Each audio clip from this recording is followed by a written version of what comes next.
E esse último bloco, ele tem como uma temática geral, central, falar como Deus comunica ao homem os benefícios da sua redenção. E nesse período nós vamos falar sobre temas como a palavra de Deus, o batismo, a ceia, a oração. E a pergunta que nós vamos tratar, que está relacionada a esse último bloco, é a pergunta de número 154 do Catecismo Maior. A pergunta de número 154, ela diz o seguinte: quais são os meios exteriores pelos quais Cristo nos comunica os benefícios da sua mediação? A resposta é: os meios exteriores e ordinários pelos quais Cristo comunica à sua igreja os benefícios de sua mediação são todas as suas ordenanças, especialmente a palavra, os sacramentos e a oração. Todas essas ordenanças se tornam eficazes aos eleitos em sua salvação. Meus irmãos, para nós tratarmos desse tema, desses meios de graça, esses meios exteriores que foram mencionados na pergunta 154, nós vamos expor sobre o texto que está no livro de Atos, no capítulo 2. Nós vamos ler e trabalhar os versos 37 ao 47. Atos, capítulo 2, versos 37 a 47. Façamos a leitura nesse primeiro momento, meus irmãos. Eu estou lendo na versão revista e atualizada, ok? Diz assim a palavra do Senhor: ouvindo eles estas coisas, compungiu-se-lhes o coração e perguntaram a Pedro e aos demais apóstolos: que faremos, irmãos? Respondeu-lhes Pedro: arrependei-vos e cada um de vós seja batizado em nome de Jesus Cristo para a remissão dos vossos pecados e recebereis o dom do Espírito Santo. Pois para vós outros é a promessa, para vossos filhos e para todos os que ainda estão longe, isto é, para quantos o Senhor nosso Deus chamar. Com muitas outras palavras, Deus deu testemunho e exortava-os, dizendo: salvai-vos desta geração perversa. Então, os que lhe aceitaram a palavra foram batizados, havendo um acréscimo naquele dia de quase 3.000 pessoas. E perseveravam na doutrina dos apóstolos e na comunhão, e no partir do pão e nas orações. Em cada alma havia temor, e muitos prodígios e sinais eram feitos por intermédio dos apóstolos. Todos os que creram estavam juntos e tinham tudo em comum. Vendiam as suas propriedades e bens, distribuindo o produto entre todos, à medida que alguém tinha necessidade. Diariamente, perseveravam unânimes no templo, partiam pão de casa em casa e tomavam as suas refeições com alegria e singeleza de coração, louvando a Deus e contando com a simpatia de todo o povo. Enquanto isso, acrescentava-lhes o Senhor dia a dia os que iam sendo salvos. Oremos, meus irmãos. Senhor, queremos agradecê-lo pela tua palavra, agradecê-lo porque o Senhor fortalece a nossa fé constantemente. O Senhor sabe, nós reconhecemos que nós não temos condição de nos manter apegados às suas promessas, sem o teu auxílio e a tua ajuda. Dependemos do Senhor para compreender aquilo que o Senhor deseja, dependemos do Senhor para entender a tua vontade, dependemos do Senhor para aplicar a tua verdade nas nossas vidas.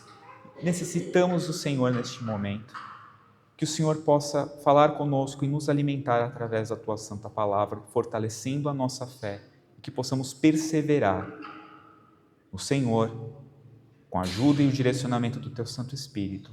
E nós te louvamos por isso, te louvamos pelo teu amor e pela tua bondade por nós. Em nome do teu Filho amado Jesus, nós oramos gratos. Amém. Meus irmãos, certa vez eu tomei conhecimento de uma história japonesa que eu gostaria de compartilhar com os irmãos essa manhã, que ela tem bastante a ver com o tema que nós estamos tratando. Nessa história, haviam 3 guerreiros e eles pretendiam se tornar aprendizes de um grande sábio. Mas ele não queria aceitá-los como aprendizes. Porém, eles insistiram e, depois de tanta insistência, o sábio ele resolveu lançar um desafio para esses guerreiros. Ele propôs a eles que, se eles conseguissem vencer esse desafio, ele aceitaria eles como aprendizes. Eles concordaram e o desafio foi iniciado. O primeiro desses guerreiros, ele quebrou as regras. Ele acabou se metendo em sérios apuros e ele acabou fracassando no desafio. O segundo guerreiro, ele abandonou o companheiro que estava em necessidade, ele abandonou o companheiro que estava em apuros e tentou ajudar o outro companheiro, só que esse outro companheiro não aceitou a sua ajuda. Por conta da sua atitude, esse segundo guerreiro também fracassou nesse desafio. Já o terceiro guerreiro, arrogante por causa das suas habilidades, tentou vencer sozinho o desafio sem a ajuda de ninguém. E, claro, da mesma forma que os outros, ele acabou fracassando nesse desafio. Ao final, esses 3 guerreiros, eles pediram uma segunda chance para o sábio. Só que ele, resoluto, não aceitou treiná-los, não aceitou nenhum deles como aprendizes e eles acabaram tendo que partir decepcionados e amargurados. E essa recusa do sábio, ela não se deu porque eles fracassaram no desafio ou porque eles não eram suficientemente habilidosos. Não. Ele não aceitou eles como aprendizes porque, se eles tivessem trabalhado juntos e dependido uns dos outros, eles teriam mais chances de vencer o desafio que foi proposto. Aquele sábio, ele não poderia treinar alguém que não dependia de outras pessoas, porque, afinal de contas, como eles dependeriam dele para aprender alguma coisa? Meus irmãos, nós somos como esses guerreiros. Nós quebramos as regras, nós abandonamos quem depende de nós e nós tentamos constantemente ser independentes e não precisar de ninguém. Só que a vida cristã, ela propõe exatamente o oposto disso. Além de nós sermos pecadores e de nós ofendermos ao Senhor constantemente, toda a nossa obediência é insuficiente para agradá-lo. E nós dependemos do Senhor tanto para que os nossos pecados sejam perdoados, quanto para viver uma vida de santidade que agrade a Ele. Nós dependemos dele para essas duas coisas.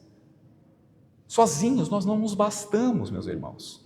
Sozinhos nós não temos condições de ser suficientes. E é exatamente por nós não nos bastarmos e nós não sermos suficientes, é que podemos dizer com convicção que a submissão, que a humildade e que a dependência do Senhor são partes integrantes da vida cristã. E essa passagem de Atos que nós lemos hoje, elas nos mostram como essa dependência do Senhor pode ser exercitada. Se nós somos dependentes do Senhor, como nós vimos na passagem de hoje, nós devemos batizar os nossos e nós devemos nos arrepender dos nossos pecados. Esse relato que nós lemos hoje, ele aconteceu um pouco depois da ressurreição de Cristo. Após o Senhor Jesus ter permanecido com os discípulos por cerca de 40 dias, depois que ele ascendeu aos céus, os discípulos, os apóstolos permaneceram em Jerusalém por um período, até que o Espírito Santo iniciasse a grande obra da pregação do Evangelho. E finalmente, quando ocorreu a festa judaica de Pentecostes, quando vários judeus de várias nações estavam presentes em Jerusalém, Pedro pregou a uma multidão, dizendo que o rei prometido a eles, o Messias, o Cristo, havia sido morto, mas havia ressuscitado. E nós vemos nos versos 37 e 38 que essa multidão ela ficou constrangida em seu coração por conta dessa pregação. E Pedro, vendo isso, exorta essa multidão a se arrepender de seus pecados e a se batizar. Só que essa exortação que Pedro traz nos versos 37 e 38, mais especificamente no verso 38, ela precisa ser corretamente compreendida. Notem, ele não está dizendo nesse verso que nós precisamos nos arrepender para sermos perdoados pelo Senhor. Ou seja, o Senhor não condiciona o seu perdão ao nosso arrependimento. O arrependimento humano, ele responde ao perdão de Deus e não o contrário. Isso precisa ficar muito claro para nós. Outro ponto que nós precisamos compreender aqui é que nós não precisamos nos batizar para sermos perdoados pelo Senhor. Aliás, esse entendimento que condiciona o perdão ao batismo é muito comum em algumas linhas do catolicismo romano, inclusive. E também nós precisamos entender que nós não precisamos nos batizar para receber o Espírito Santo. Ou seja, não é uma condicionante você se batizar para ter o Espírito Santo habitando em você. Isso, inclusive, é uma má compreensão também de muitos protestantes avivados e carismáticos. Então, o que nós precisamos compreender aqui é que o verso 38, ele realmente traz uma enumeração para nós. Só que essa enumeração, ela não é sequencial, ela não é sucessiva. Ou seja, nós não precisamos fazer uma coisa para termos outra. O que basicamente está sendo dito aqui é que nós devemos fazer duas coisas, basicamente: o batismo e o arrependimento. Se o perdão dos pecados dependesse do arrependimento humano ou da realização da cerimônia, do sacramento do batismo, esse perdão ele não seria gracioso, não seria eterno, não seria incondicional. E da mesma forma que a concessão do Espírito Santo, ela não depende necessariamente do batismo, porque se dependesse de uma cerimônia, nós estaria nas nossas mãos obter o Espírito Santo, e não nas mãos do Senhor. Porém, nós devemos deixar claro que a exortação de Paulo é para fazermos apenas duas coisas: o batismo e o arrependimento. E assim nós devemos fazer para que nós possamos usufruir dos benefícios do perdão que já foi concedido a nós por Cristo Jesus, e para usufruirmos de uma vida de santidade, que só é proporcionada através do Espírito Santo. Tanto o batismo quanto o arrependimento, irmãos, são atos de subordinação e de dependência do Senhor. Porque tanto o arrependimento e o batismo, eles não são atos opcionais a nós. Nós não podemos escolher fazê-los ou não. Da mesma forma que não é uma opção para nós, também não é uma opção para os nossos filhos e também não é uma opção para os de fora, que ouvem a pregação e que são agregados à igreja do Senhor, como nós vemos no verso 39. A mesma bênção que é prometida a nós, também é prometida aos nossos filhos, também é prometida aos de fora. Portanto, quando nós deixamos de batizar os nossos, nós estamos desmerecendo a promessa de perdão que o Senhor nos concede em Cristo Jesus. E quando nós deixamos de nos arrepender, nós desmerecemos a vida de santidade que o Senhor nos proporciona através do seu Santo Espírito.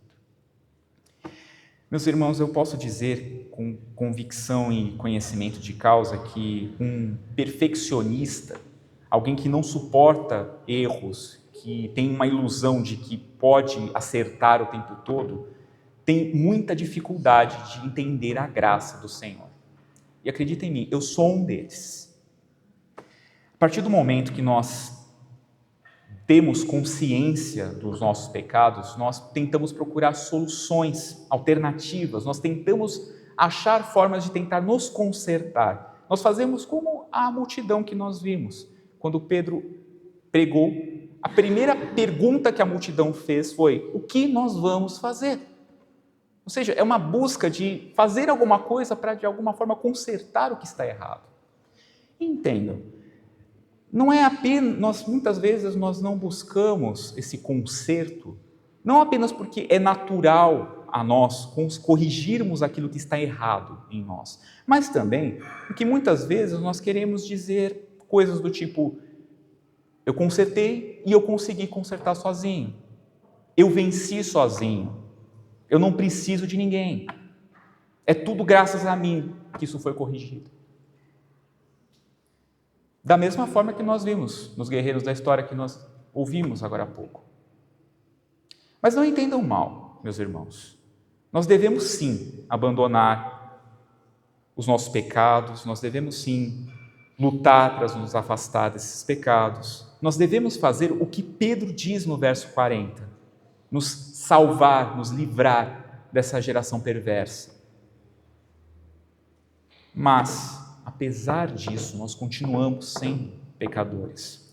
Mesmo entendendo que nós somos incapazes de pagar o preço pelos nossos pecados, mesmo entendendo que a nossa obediência é e sempre vai ser insuficiente, nós ainda assim queremos ter a salvação e o controle da nossa salvação em nossas mãos. Só que até o fim das nossas vidas, os nossos pecados eles vão continuar nos humilhando, vão continuar nos lembrando que não é pela nossa vontade ou pelo nosso esforço que nós vamos triunfar sobre os nossos pecados.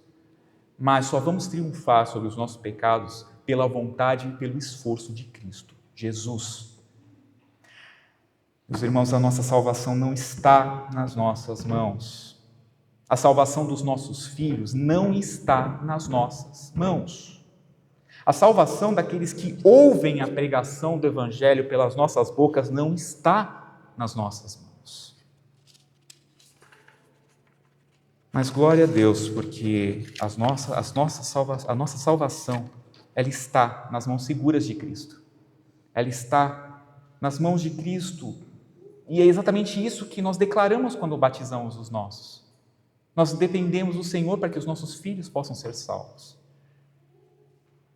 E é exatamente por nós estarmos seguros em Cristo que nós podemos nos arrepender e abandonar os nossos pecados e buscar uma vida que agrade ao Senhor. Diante disso, nós demonstramos que tanto o batismo quanto o arrependimento são modos como nós exercitamos a dependência do Senhor. E se nós somos dependentes do Senhor, além de nós nos batizarmos e nos arrependermos dos nossos pecados, como nós vimos no texto, nós devemos usar e desfrutar também dos meios de graça que o próprio Senhor nos proporciona.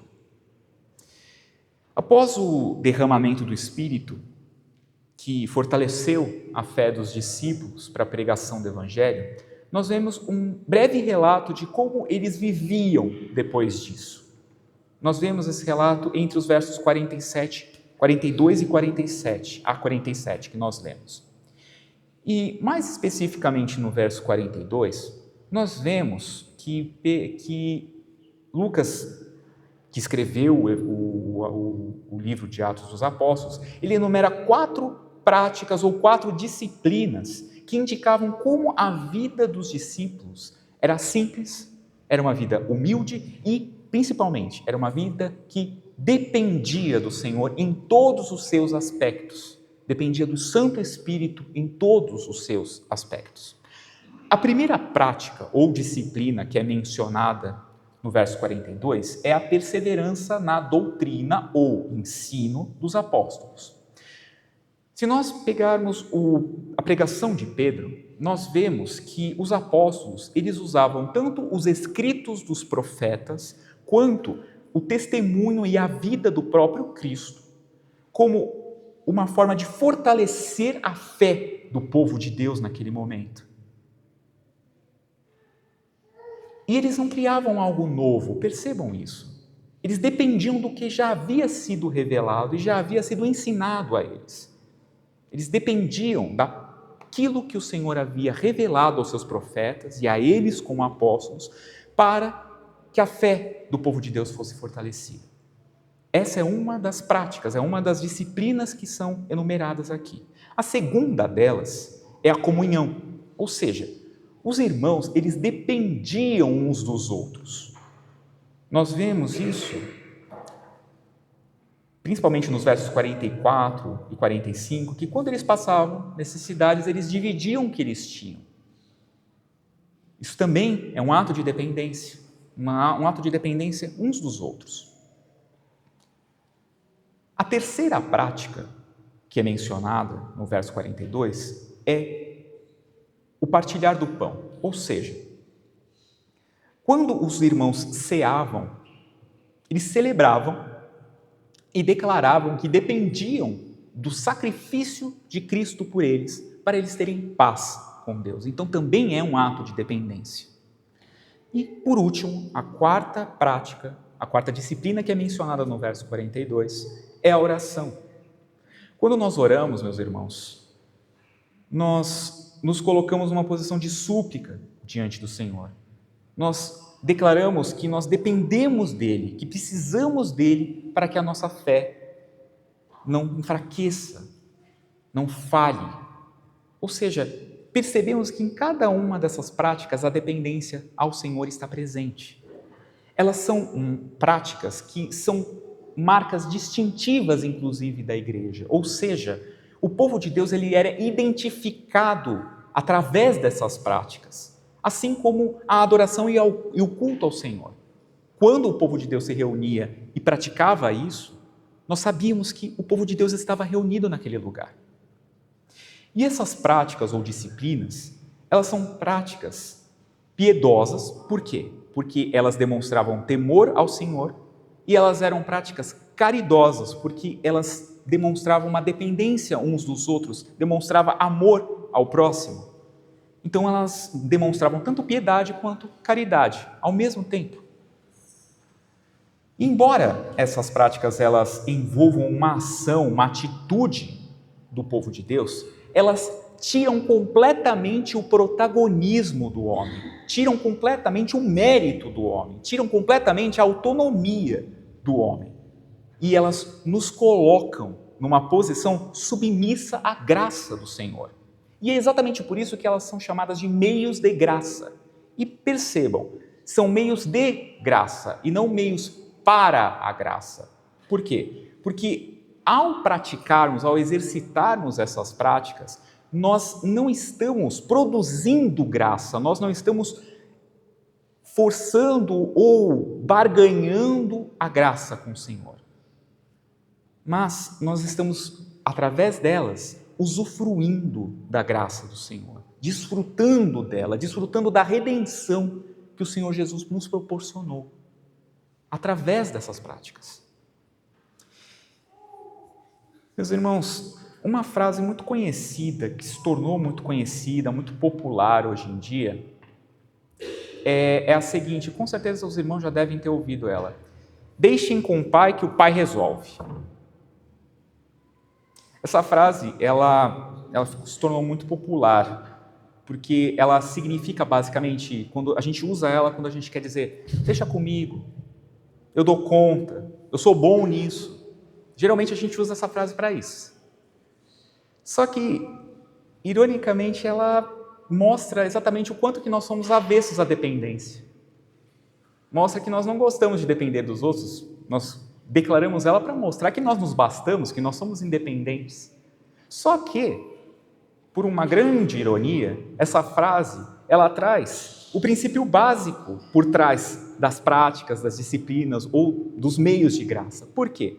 Porque o princípio básico dos meios de graça é exatamente esse: deixem com o Deus Pai, que o Deus Pai resolve.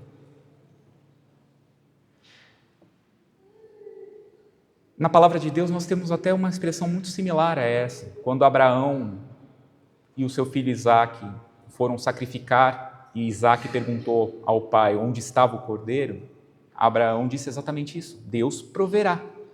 É basicamente essa a ideia. É a dependência do Deus Pai para poder nos resolver as nossas falhas e as nossas pendências diante dele. Ao sermos repreendidos pela palavra de Deus, ao orarmos ao Senhor, ao ampararmos e sermos amparados pelos nossos irmãos e ao celebrarmos o sacrifício de Cristo por nós quando nós ceamos, nós estamos reconhecendo que só o Senhor pode resolver as nossas faltas e as nossas pendências com Ele. É exatamente esse tipo de dependência que o Senhor exige de nós. É esse tipo de dependência que Ele espera de nós. Só que não é exatamente o tipo de dependência que nós costumamos enxergar. Na nossa vida, nós geralmente enxergamos a dependência de uma forma ruim. Só que, ao contrário do que nós pensamos, a dependência ela não significa uma inércia, uma omissão. Ela envolve, como vimos, uma ação da nossa parte. Ela envolve uma ação temente, uma ação piedosa, uma ação submissa ao Senhor. E quando nós pensamos na dependência, a primeira coisa que vem na nossa mente, geralmente são os nossos filhos, que muitas vezes têm uma certa crise de Peter Pan e se recusam a crescer, eles se recusam a viver sozinhos. E muitas vezes nós também nos lembramos dos nossos cônjuges, que às vezes não conseguem resolver nada sozinhos e dependem do outro cônjuge para tudo. Só que tudo isso que estamos dizendo não é dependência, é preguiça, é acomodação, é algo muito diferente. Uma coisa, meus irmãos, é nós estarmos no limite da nossa capacidade e precisarmos dos outros para prosseguir. E outra, totalmente diferente, é nós forçarmos essa dependência para que ela continue, por conta de uma questão de comodismo, de conforto. Isso, inclusive, é o grande mal da nossa sociedade brasileira. Muitos de nós, muitos brasileiros, eles querem depender do Estado para tudo, para sustentá-los, e eles querem que outros trabalhem em seu lugar, para viver uma vida folgada, despreocupada. Isso, inclusive, foi enraizado na nossa cultura. Só que a vida cristã não funciona assim. A vida cristã, ela é ativa e não preguiçosa. A vida cristã, ela é incômoda e não acomodada. E da mesma forma que a dependência ela pode ser, de certa forma, deturpada por nós, a independência também pode ser deturpada por nós. Porque como nós vimos na história que ouvimos no começo, um independente ele não quer aprender com ninguém, porque ele acha que já sabe tudo. Um independente ele não pede ajuda quando precisa. Um independente não ajuda os outros quando está em necessidade. Um independente, ele não exalta quem realmente merece, mas exalta somente a si mesmo. Então, se nós não formos esses dependentes preguiçosos, e se nós não formos esses independentes arrogantes, então os meios de graça que o Senhor proporcionou a nós vão poder nos abençoar de alguma forma. Nós vamos poder desfrutar da graça do Senhor se nós nos livrarmos desses meandros, desses detalhes que muitas vezes corrompem a nossa compreensão. Então, assim, da mesma forma que acontece com o batismo e com o arrependimento, através dos meios de graça nós conseguimos exercitar a nossa dependência do Senhor. Nós conseguimos viver uma vida piedosa a Ele. Então, meus irmãos, concluindo, se você é parte do povo de Deus, mas você quer sempre carregar o peso dos seus pecados nas suas costas, você quer fazer tudo sozinho, sem a ajuda de ninguém e sem ajudar ninguém, então saiba que você não está vivendo como o povo de Deus vive.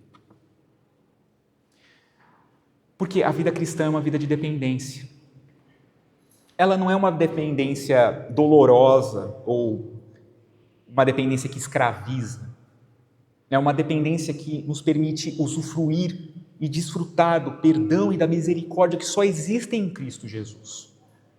Mesmo dependentes do Senhor, o povo de Deus, na época da ressurreição de Cristo, eles não eram vistos como penitentes, flagelantes, que carregavam o peso do mundo nas costas, e eles também não eram vistos como um grupo de preguiçosos, de acomodados, e também não eram vistos como um grupo de arrogantes, que não dependiam de ninguém. Mas como nós vemos no verso 47 de Atos, Deus viabilizou que o povo de Deus fosse visto com simpatia pelo povo.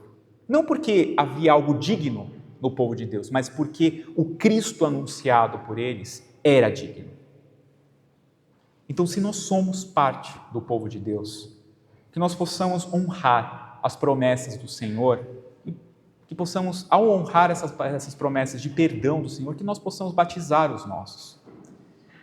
Que possamos voltar ao Senhor sempre que nós falharmos em arrependimento.